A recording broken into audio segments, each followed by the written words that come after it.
د جاهلیت په دور کې ډېر زیات بې شمېره خلک داسې وو چې هغه د بدعات سره او د رسومات سره مخامخ وي. په نن سبا دور کې ډېر بې شمېره خلک داسې دی چې هغه د بدعات سره او د رسومات سره مخامخ دی.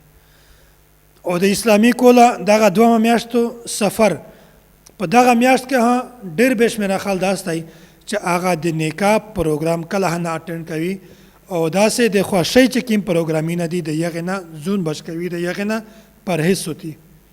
او داسې د هر کور د هر اهم کور افتتاح او د هغې شیري د دوی په دغه میاشت کې نه کو، ځکه چې دوی وایي چې دغه میاشت منحوسه ده، دغه میاشت چې کومه ده دغه بې برکته ده. که چیرې موږ په دغه میاشت کې د سفر په میاشت کې موږ د داسې کور ابتدا وکړي چې هغه اهم وي یا موږ د خوښۍ ول پروګرام وکړي، بیا هغه چار د دغه میاشتې د وجې نه بې برکته کېږي او منحوسه کېږي. حالانکه دا د دوی سوچ او دا د دوی نظریه، دا د دوی خیالات بالکل فاسد دي، بالکل غلط دي. په چار دو چې د داسې خیالات نه خپل دماغ او خپل زړه بالکل صفا وساتي.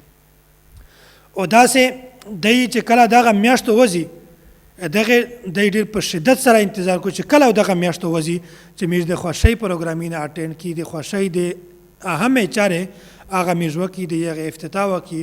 او داسې راونه چې کومه میاشتو د ربیع الاول د هغې هم دی په شدت سره انتظار کوي. دی بیا په هغه میاشت کې نیکې چارې کو او داسې د خوښۍ پروګرامونه کو، هرې چارې کو. او حالانکه یوه میاشت هم منحوسه نه ده. که چیرې یوه میاشت هم منحوسه وای نو شریعت و یو انسان په هغه میاشت کې د عبادت کړلنه یا د چارې کړلنه خامخا منع کړی وای. خو شریعت هیڅوک په هیڅ کې په کومه یوه میاشت کې د داسې عمل نه دی منع کړی، ځکه چې نکاح دا یو نیک عمل ده، یو اهم عبادت دی.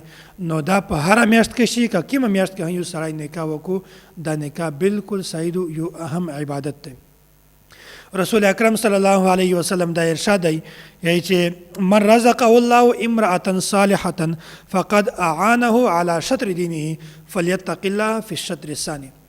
چاته چې الله تعالی نیکه ښځه ورکو بیا الله تعالی د یخ په وجه باندې د دغه انسان د نیم دین مدد فرمایي.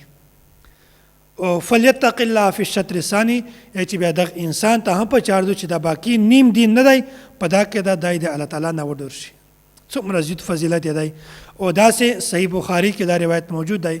نبی علیه الصلاة والسلام دا ارشاد دی من استطاع الباءة فلیتزوج، یعنی چې کوم یو سړی د حقوق زوجیت د ادا کولو قدرت لري، طاقت لري، بیا دته په چار دو چې دا نکاح وکړو، ځکه فانه اغض للبصر واحسن للفرج، یعنی چې په دا کې د نظر حفاظت هشي او داسې په دا کې د فرج حفاظت هشي. او دغه د وجې نه سړی د بدنظري نه بچ کېږي، دغه د وجې نه سړی د زنا نه بچ کېږي. نو څومره زیات فضیلت دی او اهم عبادت دی. داسې رسول اکرم صلی الله علیه وسلم دا بل ارشاد دی سنن ابن ماجه کې دی النکاح من سنتي فمن لم يعمل بسنتي فليس مني، یعنی چې نکاح دا د مو سنت دی، که څوک په دا باندې عمل نه وکړو دا سړی د مو د امت نه دی. دغه ټولې روایات نه دغه معلومه شوله چې شریعت کله او هیڅوک په یوه ځای کې یا په یوه میاشت کې د نکاح نه دی منع کړی. که چېرته دغه میاشت منحوسه وای یا دغه میاشت برکت وای نو شریعت د دغه طرف ته خامخا اشاره کړلی. الله تعالی د میاشتو ته سمجھ نصیب کو او الله تعالی د میاشتو ته داسې باطل عقاید نه او د نظریات نه په حفاظت کې وسو.